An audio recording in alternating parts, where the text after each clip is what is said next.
What's up, you guys? It's your girl Desiree Leah with Cross Media Conversations, and I'm back. After spending nearly a decade building my business and career, I'm ready to kick back, get comfy, and talk all things business, mindset, money, media, marketing, and meaning.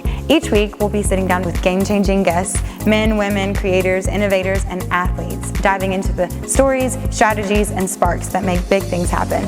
So grab your hot chocolate, your wine, your coffee, your tea, and curl up. Let's get comfortable and let's get into it. What's up, you guys? I'm so excited for today's episode. This is the very first episode of Cross Media Conversations.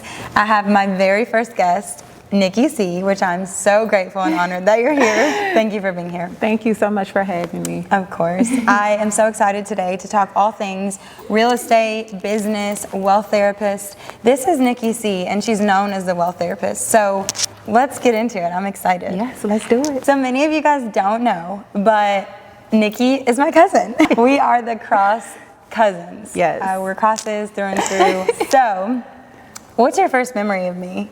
Ooh. And I'm going to tell my first memory of you too, but you go first. Okay. So the first memory is honestly my grandfather's basement. So Poppy, rest in peace to our grandfather. Yeah. He literally had us in the basement. All the kids go to the basement. The adults were upstairs and the kids were in the basement. And of course, we tearing the basement up. We're having a good time, okay? We were young, we were kids, of course, but yeah, like we are blood cousins. Our dads, our brothers, and that makes us like the first cousins. So yes. Period. No, I love the basement. That was like true memories. Yes. I don't know if you guys like had the same experience, but we would get to the house and all the kids would go to the basement. The parents would stay upstairs and just like sit around the table, and it was just such a vibe. Yes. I miss that. A time was had. Yeah. A time was had. Okay, so my very first memory of you, I'm like the baby kind of the family, of like the cousins anyway, because my dad's the baby of the brothers.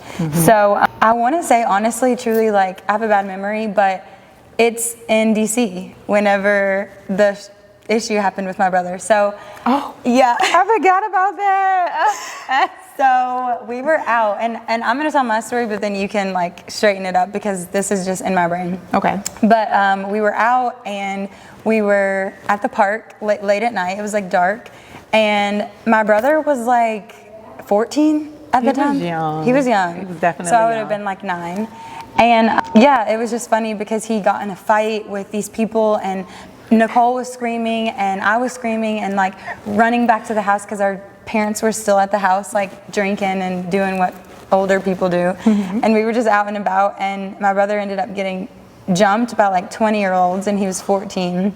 Ooh. I think he was trying to take up for you, but I don't remember. Yeah, so it was something like that. You know, of course, being outside, we're kids, neighborhood kids back in the day, and we were all at the playground. I don't know what the situation that actually took place, but I do remember us all being at the playground. I think we tussling kind of got involved, and once again, yeah, as family, we gonna have each other back. We did too. Shout out to our cousin. Shout out to my cousin, her brother. That is so funny though. I love our family. Shout out to the Cross family. We love you, like real bad. Yes, yes. But let's get into it. Okay. Today we're here because we are both boss business women. Yes. Nick and I have always connected on that because she's just always on top of her game, like always, you know, says what she means, and we just really like mesh. So I love that. I wanted her to be on today because we do a lot of like work together, and we talk about things, and we were like, let's just get into it and let's learn about each other on a podcast. Why not? Yes.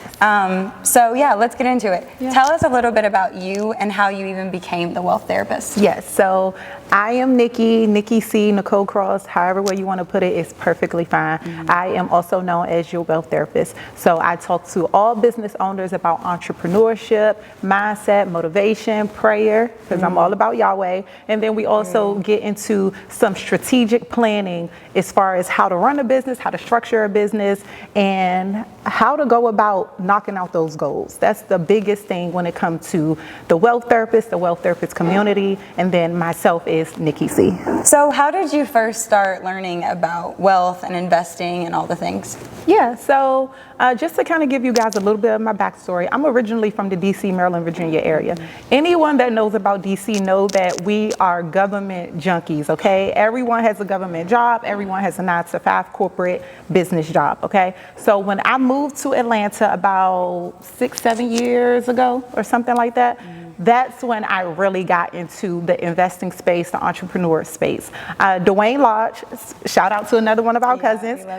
He was the one that introduced me to investing. So I started out in the Forex industry. You know, y'all know about the Forex industry, about all the recruitments and all that. Started out in that industry, and then from there, I started thinking, if I can invest into foreign exchange, what else can I invest in? So that's what kind of opened up my mindset about real estate, of course, the stock market, cryptocurrency market, and then also other businesses in general, because the goal is to build wealth, right? So we're building generational curses, breaking generational curses, building wealth. So that's what it's about. I love that. And obviously in business, it's really important to be disciplined and, you know, to be disciplined in your wealth and the money that you're making. So what does wealth discipline mean to you? Building wealth means for me is really just having a solid plan, setting yourself up, right? So of course, when it comes to building wealth, we have our everyday lives. We have bills, we have life, we have to sustain ourselves during the entire process, right? So assets over liabilities. Shout out to Earn Your Leisure, because they are the big thing when it comes to assets over liabilities. But you want to have a solid plan, all right? So you want to figure out, first of all, what's your plan? Figure out your savings. You want to have some type of life insurance policies in place. You want to have some type of investing strategies where if something happens, or if it's a situation where it doesn't work out the way that you want it to work out, even if you decide to transition into another business, you always want to be able to have some strategies in place to set yourself up. So once again, assets over liabilities. When it comes to building business, you have to be able to determine what's your asset, what's your liability, and figure out, okay, whatever it is I'm investing in, is that adding to my wealth or is that taken away? Once again, assets over liabilities. I know you've helped me a lot in terms of business structure. When I, you know, got out of college, or even in college still, like, I had no idea how to build a business or how the structure of business should go. And it was really important to me, you know, to learn, because you're not taught that in school. I mean, unless you get like an actual business degree, but I went to school for TV, so obviously I didn't get that. But, you know, talk to us a little bit about business structure. Like, why is that important? And I guess, like, how can entrepreneurs go find the proper business structure for their business? Yeah, absolutely. So when it comes to business structure in general, I want you to think of it as, like, I'm gonna break it down as if like I'm speaking to a 5-year-old. Please. So the first thing you want to think about is, what is it that you're going to do, whether that's a product-based business or service-based business, right? So hone in on that. What is it that you want to do? So I'm going to use, for an example, a lemonade stand, right? So if I was a 5-year-old and I'm creating a business from scratch and I'm creating a lemonade stand, the first thing I want to do is hone in on my lemonade. I want to make sure that the product or whatever it is that I'm selling is a good product. Exactly, right? So once again, I'm going to go and mix that lemonade, make sure that lemonade is good, and then guess what? What's the next thing I have to do? I have to figure out, how can I start selling this product, right? So that's where my stand come in at. Because as a lemonade stand, you might be on the corner or in the neighborhood, you might be talking to a few neighbors, and I'm going to have my lemonade stand with my lemonade ready to serve, right? And then from there, you're going to be talking to folks. You're going to be networking, telling people about your business, what's going on, what is it that you're selling, why is it the best? You're going to be networking, right? From there, I'm going to have my piggy bank, which is really your business bank account, right? So when it comes to that, you want to have a place where your funds are going, separate from your personal. Separate. That's the biggest mistakes most entrepreneurs make. Separate your personal from your business, all right? Yeah. So if my lemonade stand is making $12 for every cup of lemonade, then I'm going to make sure that that $12 is going into my business account and not my personal, right? That's good. And then from there, marketing. Of course, it goes a little deeper than that, but those are really just the basics. Like you want to, aside from the 5-year-old stance, you want to make sure you structure your business. Yeah. You want to make sure that your business is visible. You want to have some type of online marketing presence. You also want to make sure you have your business bank account. You want to think of your business as a multi-million-dollar, billion-dollar business, all right? When you go to Walmart, you don't see on Walmart website they have walmart@gmail.com. Right. Absolutely not. You want to have a professional email address, a professional website where you are building your brand and your business as a multi-billion, million-dollar company.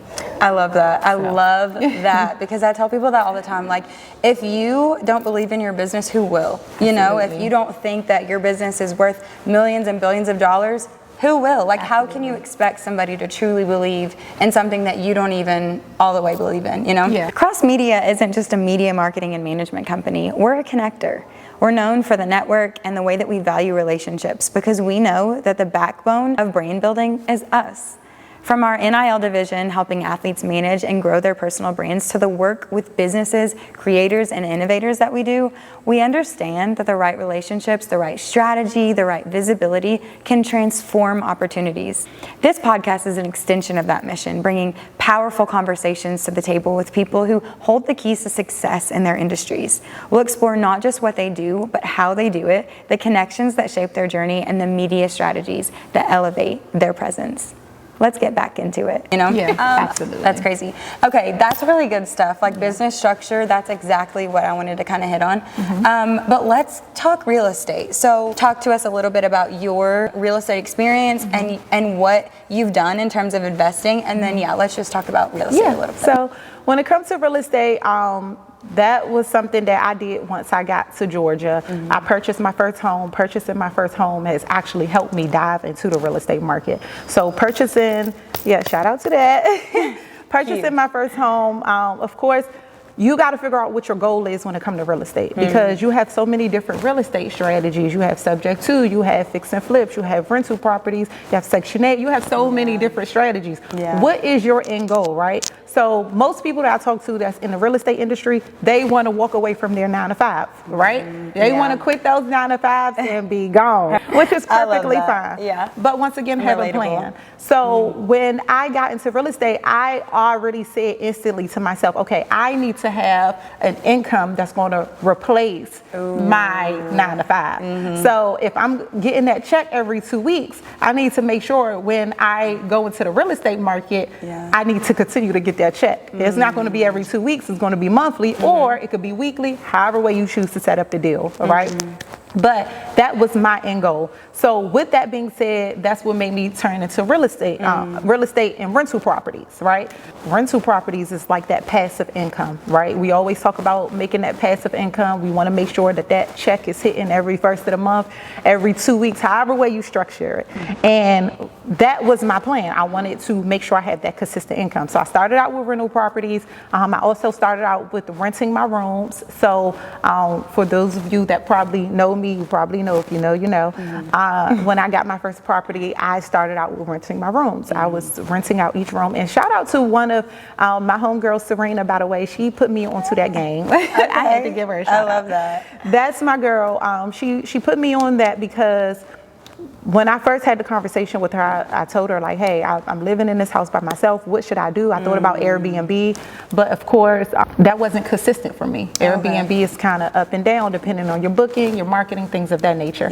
So she told me to start renting out my rooms, and that's exactly what I did. For me, that was income. That was that steady income that I needed. Then from there, shout out to another one of my homegirls, Ashlyn. She's a wholesaler. She actually brought a good deal to me. This was the second deal that I had in Tennessee, and that's going to be a rental property as well. I'm excited about that. Absolutely, I'm so excited. You've been doing so much work. Yes, that's why I'm like trying to get my brain together and like wrap it around. But yeah, to kind of go back to the question, you just want to have a game plan of what it is you want to do in a real estate. Yeah. Now, do you want to get a lump sum of money all at one time? Then that's where I would say like your fix and flips come in at. You come, of course, you have to have capital, but that's where I say your fix and flips coming at. Whether you're using business credit, whether you're using loans, you want to have some type of capital to be able to get the property and then of course fix it up and then resell it back on the market for a higher price. And then of course you got your rental properties. Like I said, I do. I want to be able to have a certain amount of rental properties where once again every month that income is coming in from Section 8, from tenants, however way, you know. And then, yeah, of course you have your short-term rentals, Airbnb, VRBO, but that wasn't really the lane I wanted to go in. But yeah, that's why I said, just think about which strategy, which way you want to go, and then what's your end goal. If you want to quit your 9-to-5 but still have that consistent income, think about having that consistent rental property cash flow. That makes sense. No, that totally does. And that kind of goes everywhere in the real estate space, so I love that. Like, that's exactly what people need. And like, I guess, like a question that came to my mind in that was to go back to before you purchased your home. Like, what do you think people should consider before? And obviously I just got my real estate license, shout out to me. I just got my Georgia real estate license. So I, you know, love this space, but I love, you know, you've already bought your home, you've already, you know, kind of experienced these different spaces of earning money and, you know, like actually profiting off of your buy. So what should people consider, entrepreneurs that are investing in real estate, what should they consider before buying? That's a good question, Sarah. Have a plan. Figure out what it is that you want to do, and then once you choose a lane, stick with it. All right. Once again, when it comes to real estate, that's investing, right? So in order to make money, you got to have some type of capital to start off with. You might have some gurus out there that say, hey, no money down. You know, you can do wholesaling, that's fine. But even with wholesaling, it does come with a certain level of marketing. You have to get your properties out there. You have to find these investors. You have to look for the properties, and you also have to market yourself to let people know, hey, I'm a wholesaler, right? So I would say the biggest thing is, once again, figure out your plan, which way you want to go, and then based on which direction you choose to go in, hone in on that. Don't start going to these different places, flipping and flopping to different things. It's so many different ways you can make money in real estate. Like you said, you're an actual agent, so you can make money with being an agent, or you can go my way, being an investor. But even with my way, like I said, you gotta have some capital, okay? But you gotta have it either way. I'm telling you now, don't get your license and think that you can just go and start making money, because it takes money to make money. Absolutely, that's key. And then figure out how you want to go about getting into these deals, especially when it comes to capital. So do you want to go the loan route? Do you want to go business credit route? Do you want to go personal credit route? Honestly, I would say the first thing is get your credit fixed. If you do not have good credit, or if your credit is not up to par, get your credit fixed, because that is really going to be your golden nugget, your golden ticket to investing, or at least having access to capital, the large amount of capitals that you might need. I'm not going to say you're going to need it all the time, but the large amount of capital you might need. Yeah, even in positioning yourself. Like, it's crazy, because I was talking about it earlier with a friend of mine, and like, putting yourself in position is just everything. Like, and obviously it's hard. Like, I'm not joking when I say, like, this is not taught to us. So, you know, we're not taught to start business. We're not taught to know how to invest. We're not taught to know how to even fix our credit, you know, or fix our money, or, you know, even, you know, the business versus the personal account, like how to pay out of it, or how to, you know, move in groups. So I would highly recommend, like, I love how you're talking about just knowing, you know, your goals, because it's really important to tap in, you know, learn, use YouTube University. Like, I'll forever call it that, because they'll teach you any and everything. But, you know, and listen to different people, like learn different strategies and learn like what works for you. I just love like that sort of thing. But yeah, it's really hard. So don't ever think that this is just something that only certain people can do, or it's literally just learning. And I heard a podcast this morning, and they were literally saying, like, you were taught to drive, you were taught to walk, you were taught to do all these things. So don't sit here and think that you can't be taught something else, like, or you don't have to. Like, I know how people, crypto and stock, and people are like really hesitant in learning those sorts of things, but why not learn? Like, because you can learn.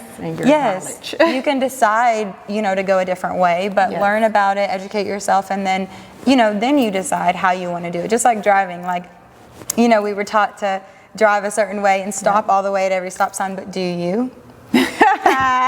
Right. I'm just saying, like a real estate agent, like I was taught a certain way. I had to pass the exam, and I had to pass it the right way. But even my real estate instructor kept saying, like, this is what you need to know to pass the test. And then this is what you need to know to be a great real estate agent. So there's always different ways and places to do things. And just to add on that, I would say, do not be afraid to invest in knowledge. Like, if you know that you're going to invest into knowledge, I know it's a lot of mentors out here that's selling courses and doing all this stuff, but that's why I said hone in on what you want to do and invest in it. If it's something that you don't know, it's so many resources out here. Invest into that knowledge, hone in on it, and stay dedicated no matter what. Don't get sidetracked by all the outside noise and what everybody else have going on. Stay focused on whatever it is that you're working on, and invest in your knowledge. Learn. Make mistakes and learn. I literally just told my sister that yesterday. Like, she was like, I messed up or something, and I was like, listen, you're in a great position. Like, this is a great position. Like, make mistakes and learn from them, because that's the only way. You gotta try. You gotta try them. So the fact that people step out on faith and even try things is always like, you're killing it. You're doing it. That's it. Even if it don't come out the way that you plan, a lot of times it won't, especially in the beginning. But that's where your knowledge come in from. That's where you learn from your mistakes, and you just keep it moving no matter what. Just don't stop. That's the biggest thing. Don't stop. And that's really cool, because that goes into my next thought.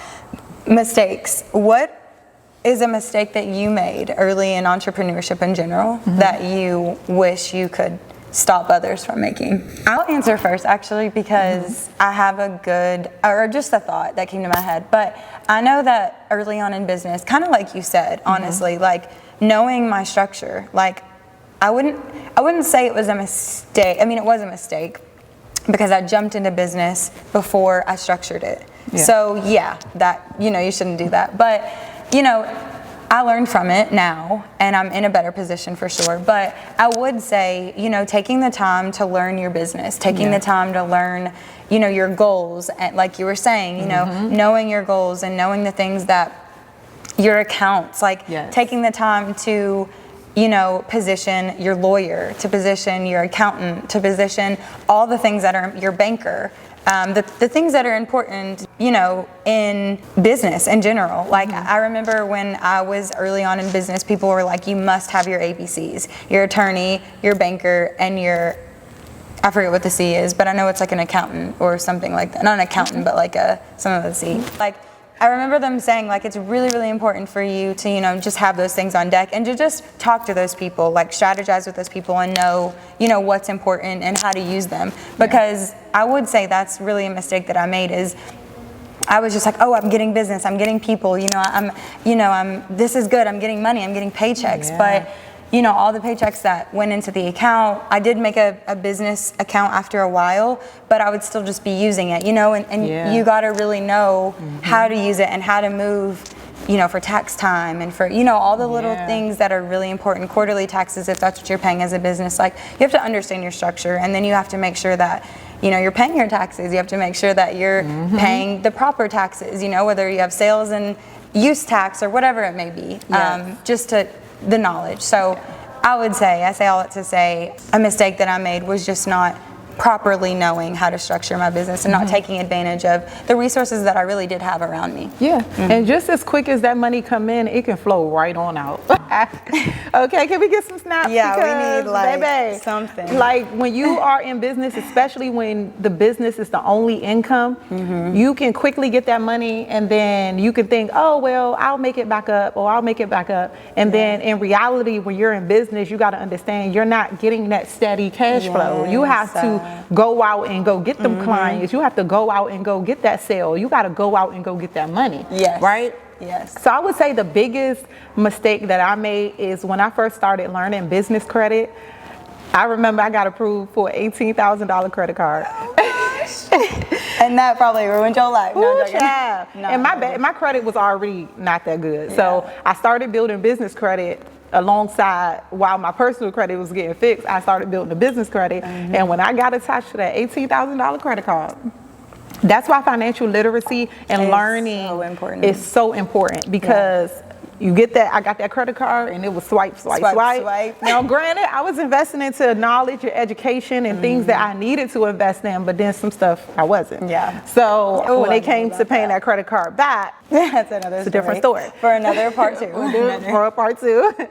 But that's why I said when you get access to this funding, have a plan, have a solid plan on what you're going to do with this money, because when it comes to getting access to that capital, you're going to have so much of it to the point that it's going to be like, okay, what do I do? Where can I? You got to start figuring out where can that money go to make more money, especially if you're using credit. Like financial literacy skills is so important.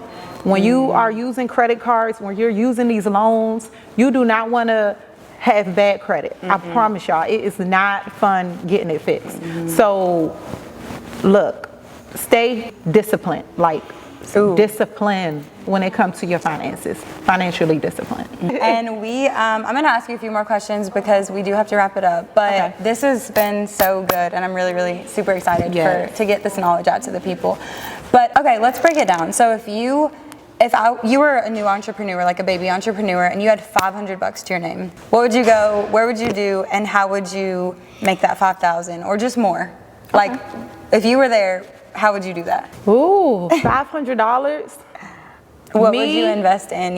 Personally, I would invest in cryptocurrency, get you some SPY, get you some ETH, get you some Bitcoin, get you some SOL, get you some XRP. Those are places where you put money in there and let it passively multiply. Like $500, that's an easy. You could put $100 in each. You could put the whole 500 in one, and then you're doing nothing. You know, it's just the stock is moving. I know a lot of people are afraid of the stock market, but we are going digital. This is where the world is going. You either gonna get on board or you gonna get left behind. Period. And we ain't getting left behind. Period. Down the Cross family. Never that. Okay. One more question before we get into the last one. So, as an entrepreneur, if you were in a position to hire your first employee, where are you going? Not where, but like what type of employee are you hiring and like what should that be? So I would say get you a VA. That would be the first employee I would get. When you start seeing yourself working more in the business. And a VA is a virtual assistant. Yes, virtual assistant. I'm sorry. When you find yourself working more in the business than on the business, that's when you need to go ahead and get you a virtual assistant or somebody that can work alongside with you to help build those companies. Because once again, when it comes to building multi-million-dollar companies, you cannot do it by yourself. I'm sorry. You cannot do it by yourself. I don't know anyone that has, but if you guys do, please drop in the comments, let us know. But honestly, you need a team, and I would say getting you a solid virtual assistant definitely help, especially when you find yourself working too much in a business to the point that you really can't focus on growing the business. As the entrepreneur, as the CEO, you need to focus on growing your business, scaling your business, and getting your business to the next level, not doing the admin work, not doing the emails. And I understand you can do that starting off, but as you start scaling and growing, you definitely, I would say, invest in a VA. Yeah, no, I definitely can recommend that as well. Like, I remember when I was in a position that I was just like, whoa, like I'm doing way too much. You know, I'm always working and I can't really focus on scaling. Yeah. And, you know, I was in that position where I was like, you're making the money. You know, where do you want to go with this? You know, do you want to keep it in your pocket? Do you want to spend it, you know, on every day? Or do you want to actually put it into somebody else, let them take more than half of that burden off of you, and you can go, you know, do more and get more business? Yes. And seriously, it was a pivotal moment. Mine wasn't, well, technically mine was virtual technically, but I'm going to shout out my best friend and absolute best business partner, Erica Steele. Yay. She's everything. She's worked with us for years now, and she kills it in every single department. So I would definitely say, you know, hire somebody that you can trust with your entire heart. You know, cares about your business just as much as you care about your business. Like, that's really hard even in hiring, and we can get into that another time. But, you know, even hiring, like deciding, knowing that that's where you are, and then actually having to get somebody, like, it's really important to have them care about your business just as much and, you know, see the value in it, because that's what's going to make you guys ultimately grow. Get you an Erica Steele's. Get you one? Get you an Erica Steele. Okay, last question that I have for you. Obviously, as entrepreneurs, like a lot of us get in a space where we're unmotivated or we are just down in the dumps about ourselves, or maybe like things aren't going well, you know, we just get into like client problems or whatever it may be. Yeah. What do you do or say to yourself, or what are your actions whenever you feel unmotivated? Yahweh. No, that's good. That's good. Yahweh. Honestly, having a business, you are moving solely off faith. So if you do not have a relationship with God, Yahweh, Elohim, however way you refer to him as, get a relationship with him, because when I tell y'all, faith is everything. He is going to make it happen on the most toughest moments. And you guys got to understand, just because you're making money don't mean that you're happy and you're successful in your business. Right. Business is not all about making money. Like, it comes more with that. So plant your feet, stay 10 toes grounded in your Bible, in your prayer, in God himself, because he's going to make any and everything happen. Yeah. And that's the only thing. Period. I'm going to cry it out, and then I'm going to pray it out. Period. Yeah. No, seriously. Seriously, y'all have no idea. But like, I've been down in the dumps. I've been like, people think like, okay, I have two personalities. Like, I have Desiree Leah, and then I have like the Instagram or TikTok Desiree Leah, you know, like my whole self is never on social media. But yeah, like, it's really important to just be able to differentiate those spaces and just like know who you are, like truly know who you are. Yes. And that's gonna bring you back every time. And that relationship with God, like, it's just so important. Yes. I've been at my lowest, but at the end of the day, I knew my value, you know, like I may be sad, I may feel like things aren't working, but at the end of the day, I know who I am in him. Yes. And I think that's what really matters. That's what pulls you out. And, you know, he makes all things possible. Absolutely. Like, there's nothing more. It's so less. easy to get caught up in like the comparison thing. We see all these people with all the flashy things, with all the nice cars, and think like, oh, their life is great. And in reality, their life is great. They're so sad. To the outer world. And some of them do be sad, and some of them are actually good. But at the end of the day, never compare yourself. Never compare your journey. Your journey is going to be a lot different from everyone else's. Like, her journey is totally different from mine. Mine is totally different from hers. And at the end of the day, we get through the way that we get through it. But never compare yourself. That's going to be the ultimate downfall. If you constantly compare yourself, if you're constantly moving and jumping from this to that, you're not going to get nowhere. You're going to find yourself running in a figure eight. You're going to be busy. Yeah, you're going to be busy, but you're going to be running in a figure eight, getting absolutely nothing done. So stay grounded in your faith with God, of course, and then hone in on what it is that you're going to do and what you're going to accomplish, and stick to it. Just because you see the next person blowing up off of this or blowing up off of that, no, don't do it. It's a setup. I promise y'all, it's a setup. hone in on what it is that you've decided for yourself in your life and stick to it.